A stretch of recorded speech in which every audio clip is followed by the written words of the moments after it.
نحمده ونصلي على رسوله الكريم أما بعد فأعوذ بالله من الشيطان الرجيم بسم الله الرحمن الرحيم وعد الله الذين آمنوا منكم وعملوا الصالحات ليستخلفنهم في الأرض كما استخلف الذين من قبلهم وليمكنن لهم دينهم الذي ارتضى لهم وليبدلنهم من بعد خوفهم أمنا يعبدونني لا يشركون بي شيئا ومن كفر بعد ذلك فأولئك هم الفاسقون وأقيموا الصلاة وآتوا الزكاة وأطيعوا الرسول لعلكم ترحمون لا تحسبن الذين كفروا معجزين في الأرض ومأواهم النار ولبئس المصير صدق اللہ العظیم. یقیناً اس وقت زمین کا سینہ پھٹا جا رہا ہے. اللہ کی زمین پر اللہ کی غذا کھا کر اللہ کی نافرمانی کا منظر اب چشم فلک سے دیکھا نہیں جاتا.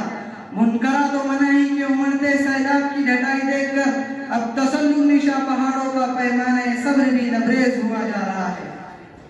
آفتاب اپنے پرتمازات وجود کے باوجود انسانوں کی بے راہ روی کا رونا رو رہا ہے.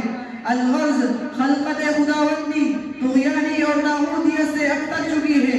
انہیں انتظار ہے ایک ایسے خوشگوار انقلاب کا جس کے زیر سایہ ہر باعزت اپنی عزت محفوظ رکھ سکے, ہر صاحب حق اپنا حق پا سکے, عدل و انصاف کی شمع فروزہ ہو سکے اور دنیا پھر سے ایک مرتبہ خوشبو انسانیت سے مہک اٹھے. زمین پوچھتی ہے اس بیماری کا کوئی علاج ہے؟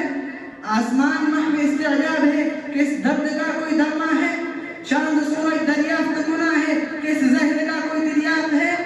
چٹانیں اور پہاڑ در پہ سوال ہے کہ اس مرض کی کوئی دوا ہے؟ میں کہوں گا جی ہاں اس مرض کی دوا ہے. ہاں ہاں یہ بیماری لا علاج نہیں ہے, اس زہر کا دریافت عزیز الوجود ضرور ہے مگر نہ. خلافت راشدہ اور اس کے بعد والی پرعدل خلافت کا دور تھا, تب خیر کو آزادی اور شر کو شرمندگی تھی. حق غالب اور باطل مغلوب تھا. اسلام کا بول بالا اور کفر کا مقابلہ تھا. کمزور حق پرست قوی باطل نواز کے مقابلے میں طاقتور تھا. حتیٰ کہ جزیہ دے کر اسلامی سلطنت میں بودوباش اختیار کرنے والے بھی اپنے اپنے علاقوں میں بڑے پرامن تھے. صرف ظاہری طور پر دین کی قبا ہونے ہوئے خود کو مسلمان باور کرانے والا شخص خلاف شریعت کو سرتاسر ادار کر چکا ہے. آپ نے سنا خلافت اسلامیہ کا لہجہ تباہ اپنے اندر کس قدر گلہائے رنگارنگ کو سموئے ہوئے تھا. ان کی امتیازات کو اگر الٹ دو تو وہ آج کے دور پرفتن کا نقشہ بن جائے گا. آج غیروں کا گلا چھوڑو, خود مسلمانوں کی دینداری میں ذبح حالی اور ابتئی کتنی افسوسناک ہے. مسلمانوں میں منکرات کا شیوع روز افزوں ہے. آئے دن ان میں اضافہ ہونے کے ساتھ ساتھ تشدد بھی شامل ہو رہا ہے. کل تک جنہیں اللہ رسول کا حوالہ دے کر کسی منکر سے روکنے کی کوشش کی جاتی تو وہ یا تو قبول کر لیتا یا اگر مرتکب منکر رہنا بھی چاہتا تو بے چوک و چرا بھلی بات ایک مرتبہ سن ضرور لیتا. مگر آج آیت و حدیث کے حوالے سے کی گئی باتوں کا صحیح انکار کرنے والے نام نگار مسلمان وجود میں آ چکے ہیں اور تشویشناک حد تک ان کی تعداد میں اضافہ ہو رہا ہے.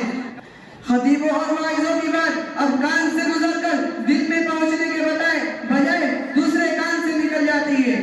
شعائر اسلام اور اہل اسلام کے ساتھ ٹھٹا ایک کمال سمجھا جانے لگا ہے. معمولی سی رنجش پر اہل علم و فضل کی پگڑی اچھال دینا عام سی بات بن چکی ہے. بے تحاشا لوگ انقلاب کا اعلان عام کر رہے ہیں. استخفاف دین و استہزاء سنت کا بازار گرم سے گرم تر ہوا جا رہا ہے.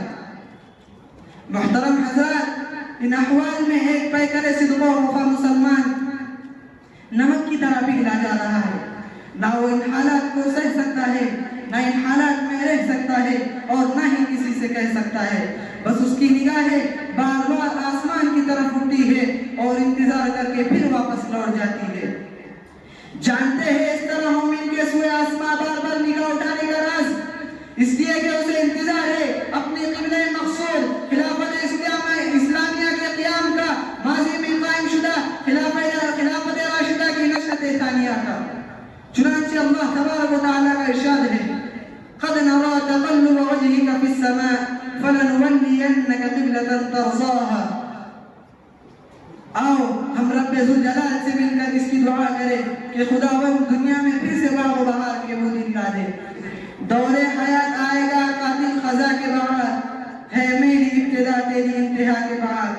قتل حسین اصل میں مرگ یزید تھا، اسلام زندہ ہوتا ہے کربلا کے بعد. وما علینا الا البلاغ.